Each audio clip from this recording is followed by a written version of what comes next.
Hola queridos amigos, es un gusto saludarles en este su programa Vidas que Educan. Construir nuestras vidas muchas veces es un asunto muy difícil y para muchas personas las limitaciones financieras también ponen límites a su desarrollo personal. No tiene que ser así.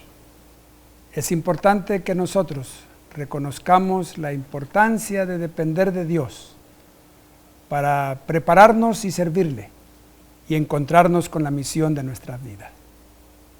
Hoy tenemos a una persona, a un invitado muy especial que nos va a hablar cómo él, tomado de la mano de Dios, pudo encontrar la misión de su vida y adquirir la preparación profesional que le ha llevado a hacer aportes importantes en la familia.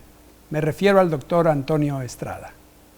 Hoy conoceremos un poco de su vida.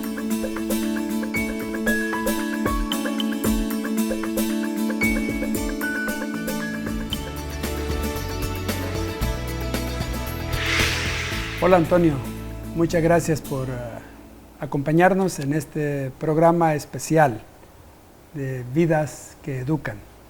Gracias por estar aquí en esta oportunidad para compartir. Gracias, pues es muy importante compartir. Se trata de compartir de nuestras vidas, de nuestro testimonio, que nos inspiren a todos, inspirarnos mutuamente. La vida tiene sus dificultades y cuando nos inspiramos mutuamente nos estimulamos en el camino que nosotros hemos elegido para servirle a Dios. ¿De dónde eres, Antonio? Yo soy de un pequeño poblado en el estado de Morelos, Puente de Ixtla, Morelos, al sur de Cuernavaca. Al sur de Cuernavaca, en la carretera que va para Acapulco. Acapulco, sí, así es que por ahí me saludan todos los que van. Cuando se va para Acapulco se pasa por Puente de Ixtla. Se pasa, sí. ¿Y cómo conocieron el Evangelio? ¿Cómo conocieron la iglesia, las buenas nuevas del Evangelio en tu casa? Yo diría que lo conocí en forma, digamos, un poquito más llena, alrededor de los 9, 10 años. Fue mi abuelo el primero que llegó a conocimiento del Evangelio. Él tocaba instrumentos de música en las fiestas y llegó a ser cristiano, abandonó todos sus instrumentos. Más tarde fue mi madre, mi tío, y ya de todos los hijos yo fui el primero, más o menos. Yo me bauticé alrededor de los 12 años. 12 años. ¿Cómo sientes la influencia del hogar para tomar esa decisión tan importante? Fue muy importante porque mi madre me apoyaba mucho, mi padre no era cristiano mi padre, y él obviamente quería para mí una vida de campo como era la historia de él. Pero mi madre me enfatizaba y el apoyo que me dio mi abuelo fue decisivo. Yo creo que mi abuelo marcó una diferencia muy, muy importante en mi vida. Tu abuelo, ¿y llegaste a establecer alguna relación con él? ¿Conversabas? Yo tengo el gusto de decir que soy o fui el nieto preferido de mi abuelo. No me digas. Él me quería mucho, él me apreciaba mucho. Yo después le pregunté a algunos tíos el por qué. Dice, es que tú eras de todos los nietos y toda la parentela, tú eres el muchacho que más te gustaban las cosas religiosas, te apegaste mucho a la religión, participabas mucho, te encantaba servirle a la iglesia. Y dice, yo creo por eso mi abuelo también se apegó mucho a ti. Y a lo que dicen mis tíos. ¿Conversaban de asuntos de la Biblia? ¿Lo acompañabas en algunos proyectos misioneros? Sí, yo lo acompañaba desde el campo, lo acompañaba a trabajar, lo acompañaba en la iglesia, él me enseñó a predicar, sí. Yo fui diácono desde muy pequeño, creo también fui tesorero en la iglesia. También. Yo creo que tuve todos los cargos en la iglesia desde pequeñito y mi abuelo es quien me enseñaba. Correcto. Dijo, prepárate para predicar, mira hijo, hazlo así. Fue mi guía. Así que en el hogar tuviste el primer estímulo para encontrarte con la misión de tu vida. Sí, mi abuelo, porque él servía mucho a la iglesia. Tu abuelo. Era muy dedicado. Sí, dime, ¿cómo fueron tus primeros años en la educación? ¿Tu educación preescolar, primaria, secundaria, preparatoria? En mi tiempo no había preescolar. No, el preescolar era en la casa, sí, ¿no? El mejor lugar para tenerlo. Mira, yo vengo de una familia que fue muy pobre.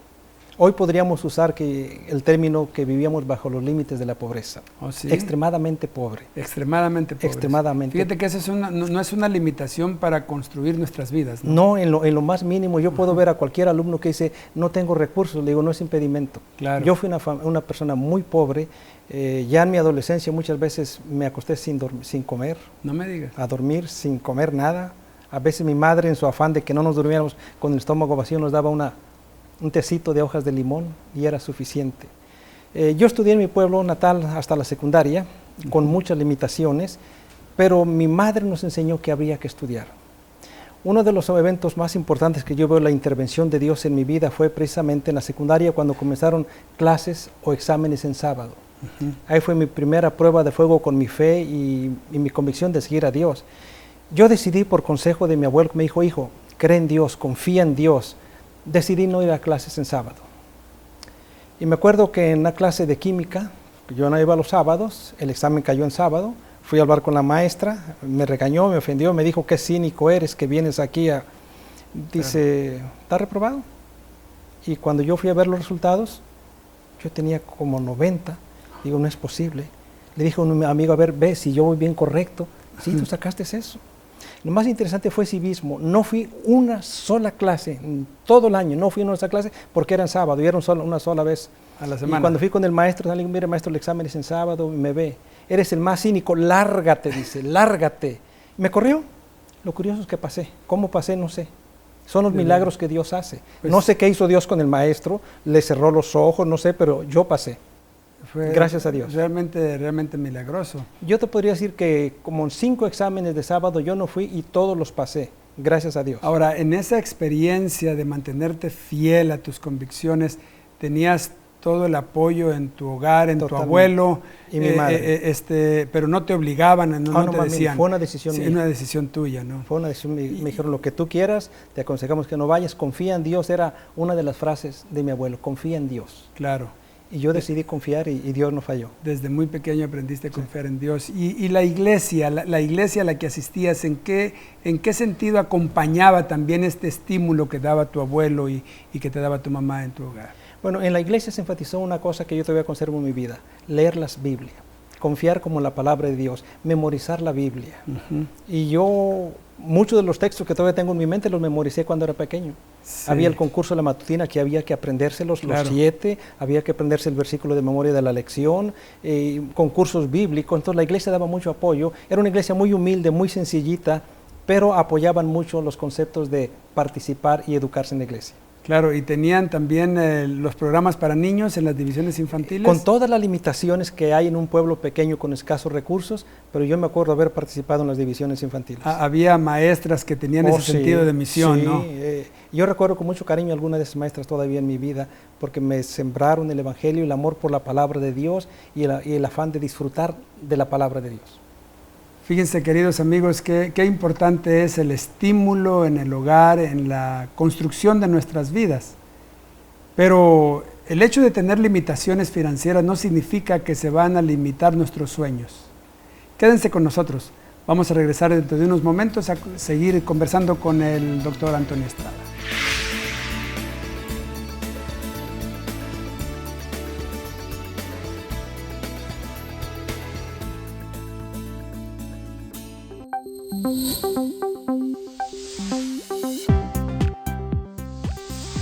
La familia es el núcleo de toda sociedad, por lo tanto es importante para el crecimiento de buenos seres humanos. Si tú estás de acuerdo conmigo, te invito a que me acompañes a Estar Más en Familia, un programa que te mostrará ejemplos prácticos positivos de la vida familiar.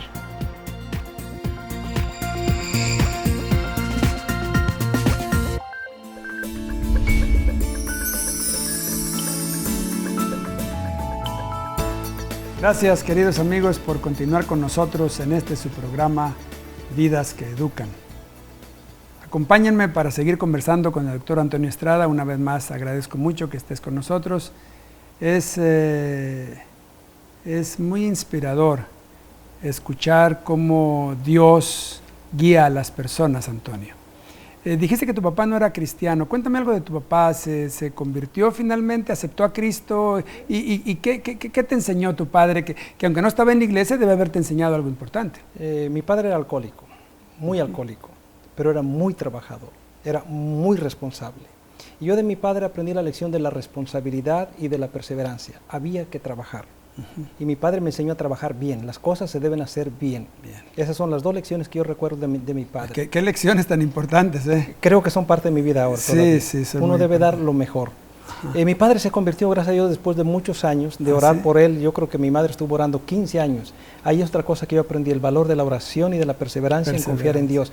15 años estuvimos orando, dejó el alcohol, se convirtió al Señor y vivió sus últimos años del lado de Cristo. De verdad. Sí. Qué bonito, ¿no? Qué bonito ver tú a tu padre entregándose a Cristo, ¿no?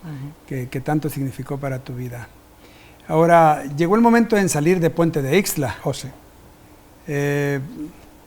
¿Tenías el anhelo de una preparación arriba de la secundaria? Porque te pudiste haber quedado en Puente de Ixtla y haber terminado la secundaria y era todo.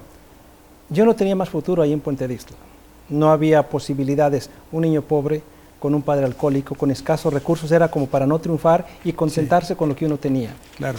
Pero ahí viene la importancia de la educación cristiana. Llegó a mi pueblo un colportor. Lo curioso, ese colportor dirigía los servicios de canto con tanto entusiasmo que yo dije, yo quiero ir donde él estudia. ¿Y a capela? A capela. Ajá. El problema es que yo no sé cantar, soy de los peores que saben cantar, creo que yo soy uno de ellos. No soy entonado, pero dije, yo quiero ser igual que él. Y pregunté, ¿qué es un colportor? Va a estudiar para pastor. Ajá. Estudia en los colegios adventistas. Y yo pregunté, ¿dónde? Me dijeron en Lindavista, y yo quiero ir. Lindavista, estamos hablando del estado de Chiapas, lejos. Que en esos tiempos era lejos. Sí, muy lejos. Yo a mis 15 años de edad no había salido del estado de Morelos al Distrito Federal, que no es más que hora y media. Sí, es un estado muy chiquito, ¿no? Yo no había salido del estado de Morelos a mis 15 años. Y viajar hasta Lindavista, yo despertaba y el camino seguía. Y no llegaba. Sí. Ese fue mi primer contacto con la educación adventista. Lindavista, pasé 2 de mis mejores años. Me marcó, yo diría, Lindavista me marcó el resto de la vida. Porque ahí estudié mi preparatoria, tuve amigos, se me abrió la visión de aspirar más, de desear superarme, pero otra vez venía la pregunta, ¿y con qué? Sí, ¿cómo lo hiciste? ¿Con qué estudiaste en Lindavista? Recursos que conseguí mi abuelo, y lo más importante, nos enseñaron a colportar. Ajá. Tal vez mucha gente no entiende, cuando no es cristiano, no entiende lo que es el colportaje. Nos dedicaron a enseñar a vender libros cristianos con valores cristianos para la familia. Sí. Entonces yo cada verano, en lugar de irme a casa, salía a colportar. Colporté en muchos lugares y esa era una de las fuentes principales de mi estudio, pero además en Lindavista yo trabajaba. Yo trabajé en la pedrera, tú conoces allá, conozco en aquel muy tiempo. bien. Trabajé en la carpintería, trabajé en la albañilería, trabajé en la lechería y terminé curiosamente como maestro. En Lindavista. Terminé porque una maestra a mitad de año se vino a Torreón, yo estaba en preparatoria y me asignaron a mí que terminara el semestre con los alumnos de 5º año.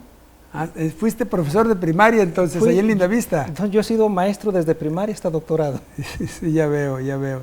Sí, este asunto de la preparación a través del autofinanciamiento es muy importante. Quiero decirle a nuestros amigos que nos miran, que nos escuchan, que esto de distribuir publicaciones para autofinanciar la educación es un programa que ha construido muchas, diría yo, miles de vidas a través de los años, ¿no es cierto? Y tú eres uno de ellos. Y después de eso, allí en Lindavista se te abrió el panorama. Y entonces, ¿qué? Decidí venir a estudiar aquí a la Universidad de Montemorelos, teología. Teología. ¿Por qué teología? Mi abuelo me enseñó a predicar, me enseñó a amar a Dios, me enseñó a compartir la fe, me enseñó a hablar del Evangelio y de las promesas de Dios. A mí me llamaba la atención. Cuando yo estaba en Lindavista, salía a todas las regiones montañosas con las que tú estás bien familiarizado. Sí. Todos los fines de semana yo no me quedaba en el colegio, yo iba a predicar a algún lugar. Y desde entonces me apasionó por el servicio. Fue una de las lecciones de mi abuelo. Claro. Y disfruté aquí en Montemorelos, pasé 4 años. Después Dios me dio la oportunidad y es el testimonio que yo doy de cómo Dios te abre oportunidades. Esa cita que dice que Dios da las oportunidades, el éxito depende del uso que se hagan de ellas, es bien cierto. Claro. Yo después tuve la oportunidad de estudiar mi maestría en religión. Sí. Me fui a la Ciudad de México después de un tiempo de trabajar, estudié una maestría en terapia familiar y ese niño que no tenía posibilidades algunas de estudiar, yo le doy ahora como testimonio para gloria de Dios, yo tengo 3 maestrías. Y tengo un doctorado. Sí, claro. Un niño que no tenía posibilidades algunas, el autofinanciamiento de nuestras instituciones, las lecciones que dan los maestros de superarse, de crecer, de avanzar, me permitieron llegar hasta aquí para la gloria de Dios. Claro, por supuesto, para la gloria de Dios. Pero déjame hacerte una pregunta. Cuando el hogar no puede dar recursos financieros para construir las vidas de sus hijos en la educación, ¿qué le puede dar? ¿Qué te dieron a ti? No, está bien, no te dieron dinero, no tenían, pero ¿qué te dieron que te impulsó? Apoyo moral, confianza en Dios, valores y que habría que perseverar. En pocas palabras, me decían, lo que vale cuesta, Claro. tienes que pagar un precio. ¿Y tú sentías que tu mamá también pagaba un precio en el sentido de que te ibas lejos de la casa, ¿no? Mi madre vendía tacos, mi madre vendía tostadas, Ajá. mi madre vendía lo que podía hacer Para para enviarme apoyarte. dinero a Montemorelos, Sí. para enviarme dinero a Linda Vista. Sí. Los sacrificios de mi madre son incontables los que hizo por mí y por mis hermanos. Sí, es muy importante. Así que aquí tus estudios en Montemorelos los pagaste distribuyendo publicaciones que tienen que ver con la familia Sí. y con la salud y también con la superación personal y el desarrollo espiritual. Los alumnos en las escuelas adventistas distribuyen publicaciones para obtener recursos para pagar sus estudios. Así se construyen vidas. Y ahora, Antonio, ¿por qué la familia? ¿Por qué tu orientación hacia la familia? Cuando empecé a trabajar, muy joven, los hermanos me planteaban problemas que tenían con sus hijos. Yo era muy joven, con sus esposos y a veces no sabía, o con las esposas, con hijos adolescentes, y yo trataba de hacerlo mejor, pero sentía que me faltaba alguna herramienta para hacer un trabajo un poquito, yo diría, más profesional. Claro. Dar un consejo más acertado.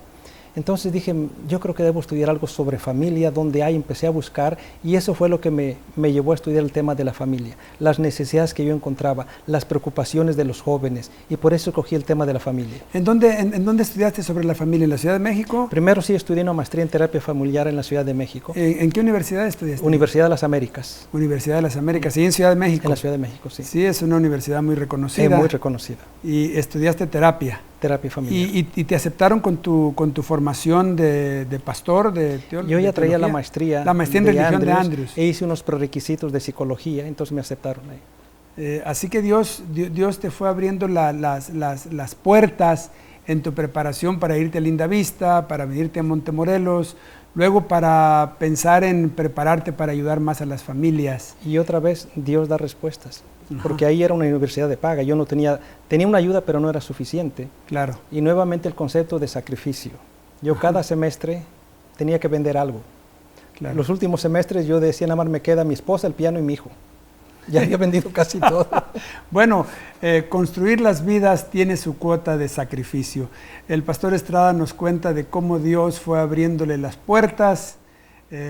Habría que sacrificarse, pero también habría que tener la perseverancia, el deseo de continuar con el sueño que el mismo Dios había puesto en su vida. No se vayan.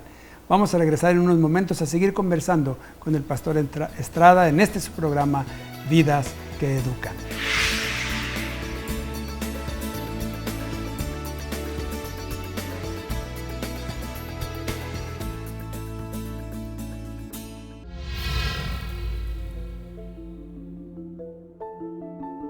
Si has pensado en viajar al extranjero o tener amigos o colegas de otros países, aquí en la Universidad de Montemorelos puedes aprovechar los numerosos convenios de intercambio con universidades adventistas del mundo entero para estudiar fuera de tu país por un tiempo o también sin salir del campus. Tienes la oportunidad de tener compañeros de más de 40 países y docentes que vienen de casi todos los continentes del mundo. Este ambiente internacional te hace ciudadano del mundo.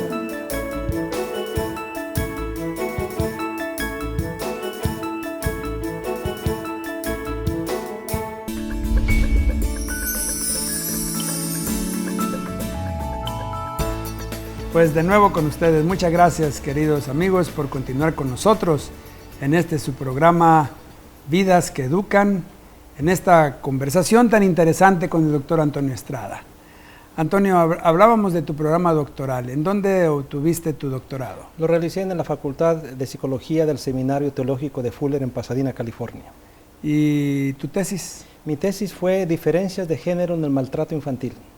¿Y diferencias de género? ¿A qué te referías? O sea, ¿quién es más maltratado, el niño o la niña? ¿Quién maltrata más, el padre o la madre? ¿Y quién es el más maltratado, el niño o la niña? En términos de severidad, el niño; en términos de frecuencia, la niña es más maltratada. ¿Y quién maltrata más? Es igual, en severidad el padre es más severo, en frecuencia es la madre. ¿Y has continuado con ese hilo de aporte de tu tesis? Sí, he realizado ¿Has hecho más estudios? He realizado algunas otras investigaciones, las he ido a presentar a congresos académicos sobre el maltrato infantil. He ido a Noruega, España, Dinamarca, Australia, Israel, Sudáfrica a presentar mis investigaciones. ¿Y sientes que se agudiza el problema? Tristemente, sí. No me digas. Y se agudiza cuando hay problemas sociales, como falta de trabajo, tensiones de guerra. Entonces las tensiones sociales impactan directamente a la familia, colocan estrés sobre la madre, sobre el padre que no tiene trabajo, está frustrado y descarga su frustración sobre los hijos. ¿Y al mismo tiempo crees que los países han mejorado en su legislación para hacerle frente a este problema? Sí, porque las Naciones Unidas elaboró el derecho de los niños, la Declaración Internacional, y en 1989 los países la firmaron y es ahora obligatorio para los países firmantes. Muy bien. Entonces la mayoría de los países ha establecido leyes, ha establecido organizaciones en favor de los niños. Sí. México, gracias a Dios, no ha sido la excepción. Tenemos buenas leyes, tristemente no siempre se aplican, pero tenemos buenas leyes. Y Antonio, yo supongo que cuando tú entraste a este asunto de la misión de tu vida orientada a la familia, yo me imagino que tú entraste con muchas esperanzas. ¿No te sientes un poco desanimado ahora? Porque parece ser que el asunto de la lucha en favor de la familia parece que es una batalla perdida. No sé qué piensas. Sí y no. Sí, porque los divorcios siguen aumentando, la violencia doméstica no se ha parado, la insatisfacción familiar sigue siendo parte de, los hijos siguen siendo descarriados en algunos lugares. En ese sentido, sí. No en el sentido de que en algunos países los niveles de divorcio se han detenido, llegaron a un pico. Por ejemplo, los países europeos y Estados Unidos básicamente eran de cada dos matrimonios uno se divorciaba. Entonces por lo menos se detuvo y ya comienza a declinar un poco. Así es que no es una causa perdida porque hemos frenado muchos males sociales. Por ejemplo, el hecho de que una familia esté bien es un hijo menos que va a la drogadicción, es un hijo menos que va al narcotráfico, es un hijo más que va a estudiar. Claro, es un ciudadano más responsable, ¿no? Así es. ¿Y cuál consideras que es la clave en este asunto de la educación familiar? ¿Qué consideras que es la clave? Me imagino que hay varios factores. Cuéntame de algunos. Yo diría que una familia con valores es el elemento clave porque enseña a los hijos respeto, educación, tolerancia, compromiso, enseña muchas cosas. Entonces yo diría que los valores, y siendo más específico, la religión. Yo aprendí una cita que dice, la religión es el único que puede detener los grandes males que tanto daño hacen a la sociedad. Y yo lo creo y yo lo veo. Entonces una familia que tiene religiones, cuando la familia tiene tradiciones y que los niños aprenden esas tradiciones de la familia, esos hijos cuando se van, cuando se casan, quedan ligados a esta familia y lo enseñan a su nueva familia y se va multiplicando. Entonces es hermoso crecer con tradiciones familiares, celebrar algo, hacer algo como rutina cada sábado, cada puesta del sol. Esas rutinas familiares impactan mucho la vida de los hijos. Y en este momento como educador familiar tienes muchas esperanzas. ¿Se han incrementado tus esperanzas o han declinado tus esperanzas? Siguen aumentando. ¿Ah, sí? Por eso es que yo acepté el desafío, la invitación que me hicieron ustedes, de venir a contribuir con el doctorado en Ciencias de la Familia, porque hay esperanzas. Porque con ese doctorado vamos a preparar más recursos humanos para ayudar en la educación familiar. Más investigaciones, más difusión de la cultura a favor de la familia. Y también más oídos para escuchar los problemas familiares y más bocas que puedan ayudarles a las familias en aconsejamiento y en terapias, ¿no? Así es. En cierto modo, tu formación en tu hogar, ¿cómo puedes tomar los valores fundamentales de tu hogar de pequeño para enseñarlos a una nueva generación, a nuevos hogares? Nosotros fuimos una familia pobre, pero unida. Yo recuerdo las convivencias. ¿Cuántos eran de familia? ¿Cuántos hermanos? 8. 8. Y tú eres el quinto. El quinto. Por eso es que no hay quinto malo. Eso no hay quinto malo, es que queda muy bien aquí, ¿no? Sí. Ahora, una de las cosas maravillosas, de los 8, 9 tenemos carrera profesional. Quien no estudió fue por circunstancias de casó, se casó muy joven. De los 8, 7 tienen. 7, de los 8, 7 exactamente. Ajá. Tenemos una carrera profesional, tenemos una casa propia. Ajá. Ahí viene el valor de mi madre, hijos estudien, perseveren. Y lo que recuerdo de mi padre, un día yo estaba muy cansado bajo el sol, sudando, me dice, ¿no quieres pasarte la vida así? Estudia. Estudia. Y Entonces, le agarré el mensaje a mi padre. Claro, ahora estás en condiciones con ese bagaje que tienes, esa formación, te ayuda a ayudar a familias, te ayuda a ayudar, valga la redundancia, a familias a superar todos los problemas que están alrededor de ellos, ¿no? Pues es muy interesante escucharte, Antonio, sobre todo que tengas tantas esperanzas en la familia. Y te voy a hacer 10 preguntas. 10 preguntas que le hago. No es un examen, pero le hago estas preguntas a mis invitados. Dios, primero, segundo o tercero. Obviamente primero. El título de un buen libro. El hogar cristiano. ¿Cuál es tu palabra favorita? Perseverancia y gratitud a Dios. ¿Tu palabra favorita? Perseverancia. ¿Llorar o reír? Ambas cosas. Hay momentos en que hay que llorar, otros hay que reír. Lo primero que le dirás a Dios cuando lo veas. Muchas gracias por tu amor. ¿Es mejor ser alumno o ser maestro? Bueno, ambas cosas son importantes, hay que saber en qué papel tiene uno. Yo gozo ser alumno y gozo ser maestro. ¿La materia favorita de tu vida? Relaciones familiares. ¿La materia que no era tu favorita en tu vida? Matemáticas. ¿Letras o números? Letras. ¿Qué será lo mejor que puedes enseñarle a otros? Confiar en Dios y amar a su familia. Queridos amigos, ha sido un verdadero privilegio conversar con Antonio Estrada. Es importante que podamos superar, no importa cuáles sean nuestras limitaciones financieras. Lo que Dios ha puesto en nuestro corazón es un sueño que alcanzaremos con perseverancia y sostenidos de su mano, confiando en sus promesas. Muchas gracias, Antonio, por estar con nosotros. Un placer. Queridos amigos, ha sido un verdadero privilegio tenerlos con nosotros en su programa Vidas que Educan. En medio del gran conflicto en el cual vivimos, construir este tipo de vidas no es un asunto fácil. De ninguna manera es un asunto sencillo. Las limitaciones financieras no pueden poner límite a nuestros sueños. Como escuchamos recién, es la confianza en las promesas de Dios, la perseverancia, lo que nos ayudan a concluir una preparación profesional y a encontrar la misión de nuestras vidas. No olviden en enviar sus comentarios, sus preguntas a la dirección que hemos puesto en la pantalla. Aquí se trata de construir vidas, de educar vidas, vidas que trasciendan, vidas que tienen un destino, y ese destino es la eternidad.